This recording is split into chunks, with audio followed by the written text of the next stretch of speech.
Hello. If you're watching this, you're probably facing one of the hardest things you'll ever have to write. And I just want you to know that's okay.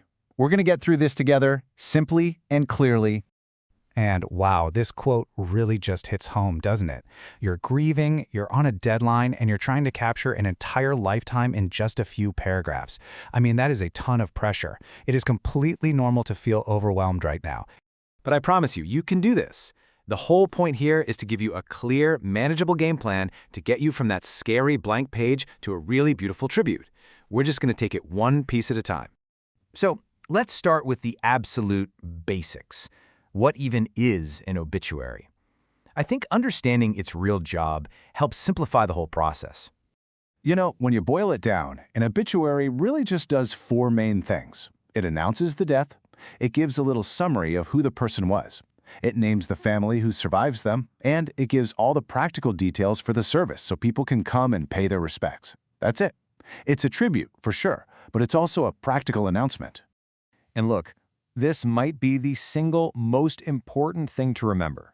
You do not need to be a professional writer. You just need to be honest.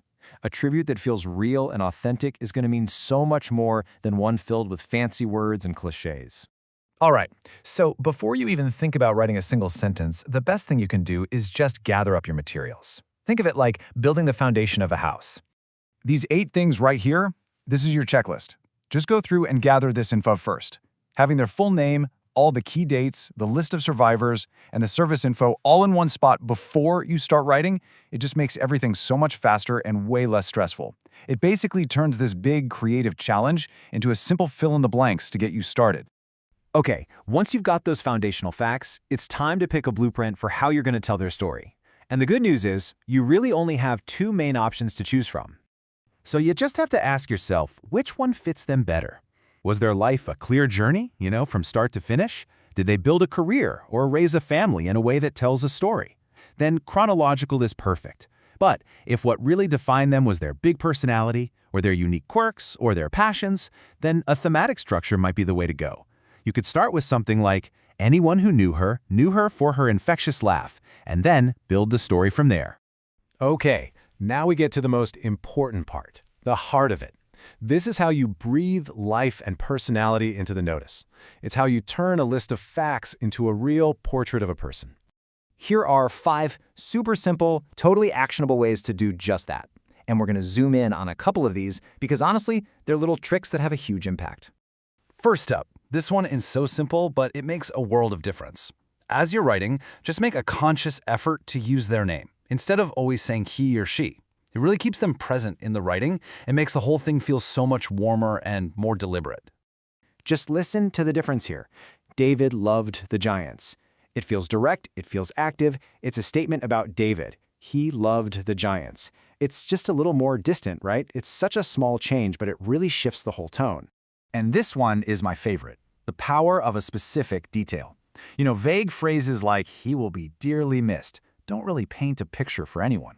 But a single, concrete detail, the specific coffee mug he used every single morning, or the garden she tended to every summer, that brings the person to life instantly. It gives the reader something real and tangible to hold on to. Okay, you've done the hard part. The heart of the obituary is written. Now it's just about the final, practical steps, polishing it up and getting it out there where people can see it. So how long should it be? Well, that really just depends on where you're going to publish it. Newspapers often charge by the word, so a death notice is super brief. We're talking just the facts. A standard obituary gives you a little more room to tell a story, and then a full memorial on an online page, there's no space limit at all. And here's a little pro tip that's going to save you a huge headache. Don't try to write a short version from scratch. Write the long one first. Get all the memories, all the details down on the page for that online memorial. Then it's so much easier to just pull out the key facts and trim it down for the newspaper. Now, this can be a tricky part, navigating family dynamics. These simple rules can really help. First, having one designated writer avoids that messy, written by committee feeling. And please remember, this is a tribute. It's not a legal document. You absolutely do not have to include every painful or complicated detail of a life. The goal is to honor them, and usually, the person who is closest to the deceased should have the final say. Finally, where does this actually go? Well, typically, you'll publish it in a few key places. The local newspaper is great for the community announcement. An online memorial page is perfect for the full story and photos. The funeral home will usually post it too, and then a family member can just share the link to that online memorial on social media. And that's it. That's the whole process. You have a foundation, you have a blueprint, and you have the tools to make it feel real. I know this is a difficult task, but you have a plan now. You can absolutely do this. If you're still feeling stuck, just forget about all the structure for a minute and start with this one question. Think about the small, unintentional lessons people teach us, because that's often where their truest character shines through. And the answer you find? That might just be the perfect first sentence.